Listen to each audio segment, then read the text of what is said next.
Et c'est précisément pour avoir remis en cause l'autorité de Bergoglio que Vigano a été déclaré excommunié. Ce que ça veut dire, c'est que dans l'église synodale de Bergoglio, vous pouvez rejeter le Messie, et vous avez toujours, soi-disant, un chemin privilégié auprès de Dieu. Par contre, ne rejetez surtout pas Bergoglio. Vous pouvez rejeter à peu près tous les dogmes de la foi catholique, toutes les doctrines que nous enseigne la Sainte Église. Pas de problème. Vous êtes toujours en communion partielle. Par contre, ne rejetez pas la demandeur. Là, vous êtes tout de suite excommunié. Dans l'église synodale de Bergoglio, vous êtes accueillis si vous êtes un hérétique, si vous êtes schismatique, protestant, bus. Là, on lève les excommunications. On fait des dialogues. Mais si vous rejetez Vatican II, c'est la chasse à l'homme. Vous êtes ostracisé. Dans l'église synodale de Bergoglio, on porte Pachamama en procession à Saint-Pierre de Rome. On permet aux sorciers d'offrir leur culte idolâtrique. Mais celui qui s'attache à la messe traditionnelle est traqué. Et qui a promulgué ce décret d'excommunication?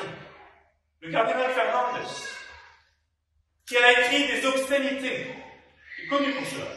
Il a écrit des obscénités. Et c'est lui qui est en charge de la foi, soi-disant. Vous pouvez, comme le jésuite James Martin, promouvoir les causes LGBT. Et vous êtes accueillis à Rome par Bergoglio et tout va très bien. Vous n'avez aucun problème. La semaine dernière, il s'est présenté avec une image de la Sainte Vierge entourée d'un drapeau LGBT. Tout va très bien. Il n'aura jamais aucun problème. Mais si vous rejetez Vatican II, vous êtes excommunié. L'absurdité ne pourrait pas être plus flagrante.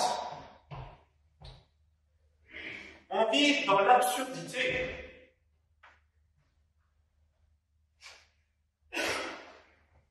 Et cette excommunication de Vigano sera, je pense, un signe de contradiction pour tous ceux qui, jusqu'à présent, ont essayé de concilier les deux.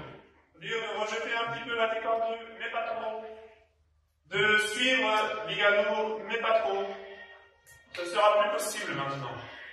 Et Vigano fait appel à tous ses confrères en disant « Devant mes confrères dans l'épiscopat et devant tout le corps ecclésial, j'accuse Jorge Mario Bergoglio d'hérésie et de schisme, et en tant qu'hérétique et schismatique, je demande qu'il soit jugé et destitué du trône qu'il occupe indignement depuis plus de 11 ans. » Donc tous ceux qui essayaient d'avoir un pied dans les deux camps vont devoir choisir.